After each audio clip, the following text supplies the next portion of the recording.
dadweynaha Soomaaliyeed guud ahaan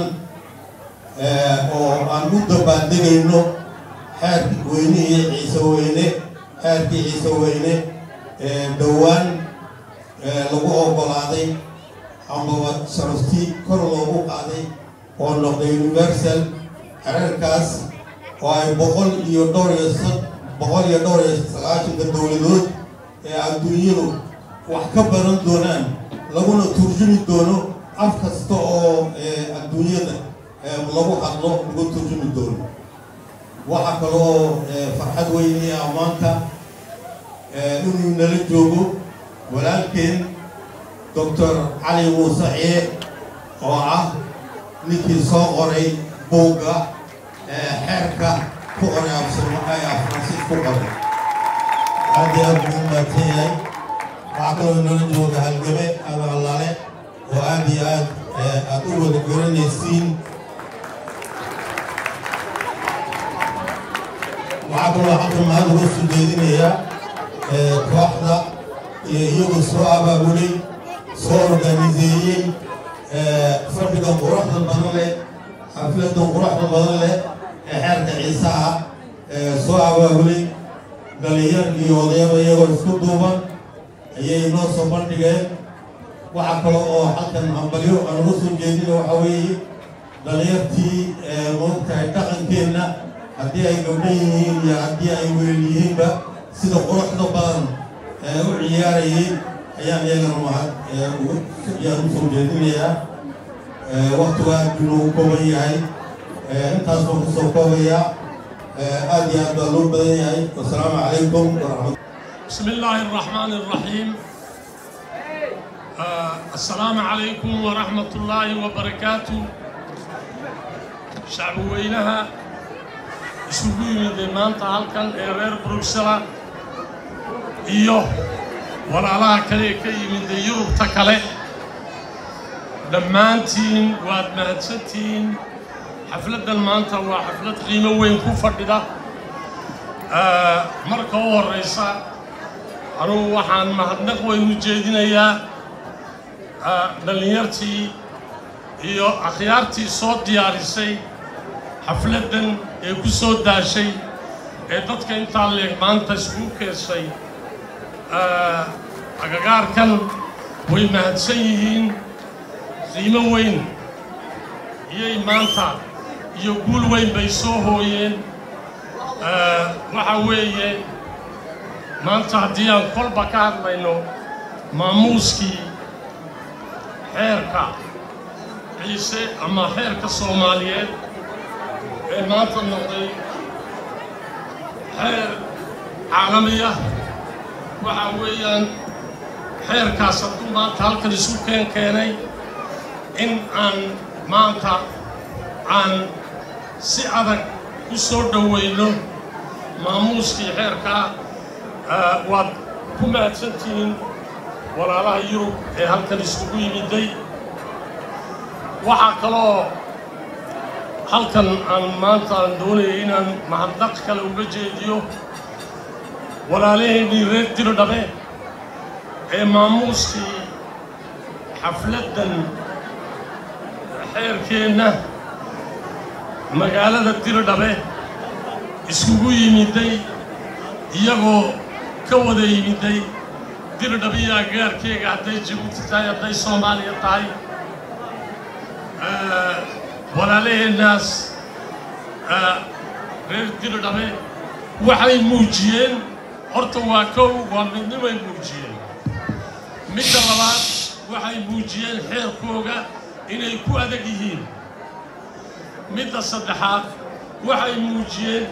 inay kolnaba oggolaanaynin wax la yidhaahdo ursi midda kale ay halkaa ka muujiyeen waxay ahayd in magaalada Dirdhabe ay tahay magaalo Soomaaliyeed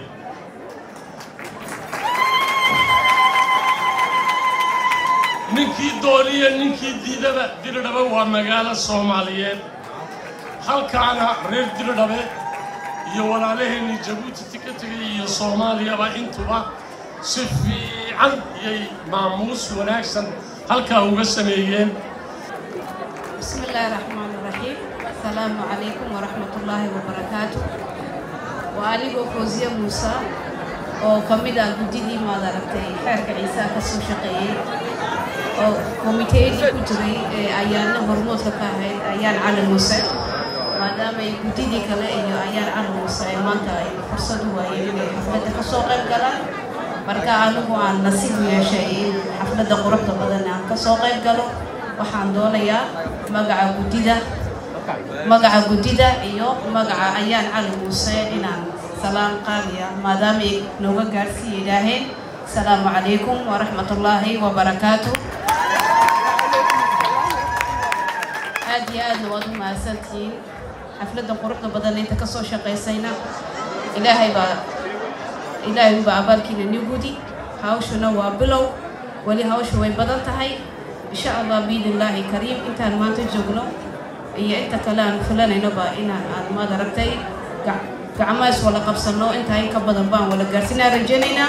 إن شاء الله بإذن الله كريم وأد مع السنتين السلام عليكم ورحمة الله وبركاته.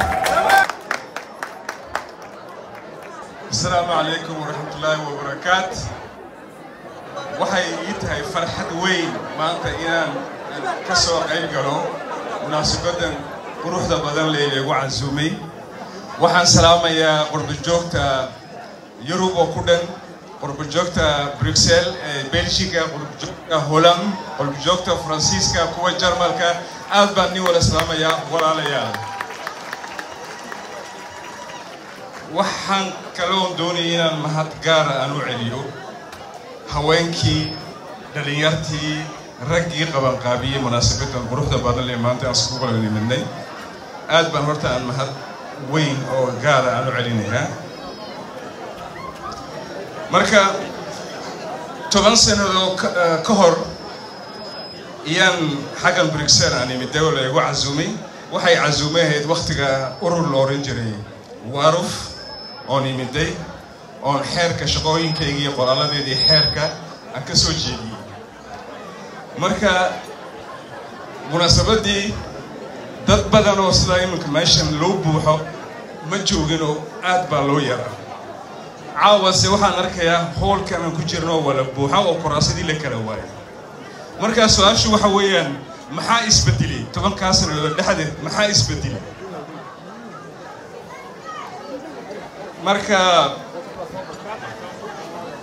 markii buugaygu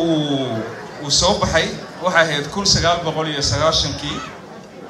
dhalinyar badan oo maanta xaggan joogta may dhalan bay ahayd waqtigaas buuggii maran iyo dhaliyay waagii buuggaasi uu soo baxay eedooyin badan ayaa la ii soo jeediyey ma doonayo inaan dib ugu soo noqdo oon sheego laakiin eedooyinkaasi badi waxay u badnaayeen dad lahaa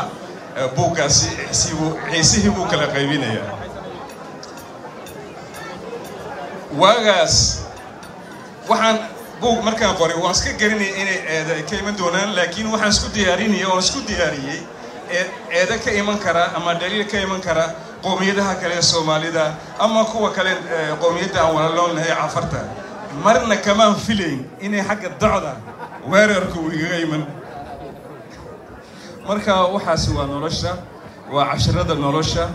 waxay Soomaalidu tira ya ninkii noolo maxaa aragti ku daayo ku laaban baa la yiraayo waa iska caadi waa waxyaalaha wax lagu barto weeyaan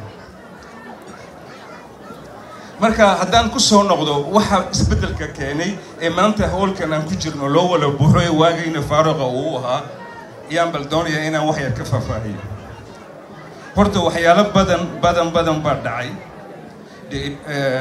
dhacdooyin badan baan soo maray taariikh badan baan soo marnay marka waxaan doonayaa inaan in yar bal aan dib niyo xasuusiyo waxaan soo marnay keenay inaan maanta xaggan meesha aan wala buuxno aan maxaan qoraa xeerka aan u soo badan baxno ta ugu horeysa horta buug badan baa yaa ka dambeeyay kaygii oo laga qoro dadka baray xeerku wuxuu yahay marka waxaan jeclaa walaal xabadda ku xigtaas buugga waxa ka mid ah horta kii aan anigu qoray ahay ugaaska sida loo raadiyo loo qabto ee loo calaamay saaro buu ku saabsan baa jiray waxa kaloo jiray علمي بارسيال dadkeena oo iyakuna dadaal cilmi baarisa galay oo buug badan oo kale ka soo saaray waxa kamida buugii Cabdilaahi Xaaji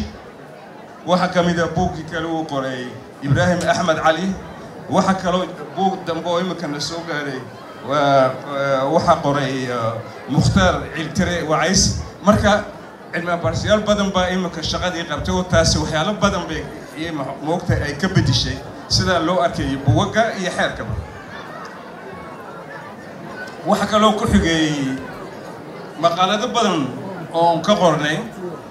xeerka oo ku daabacnay jaraa'ido badan oo kuwa caalamiya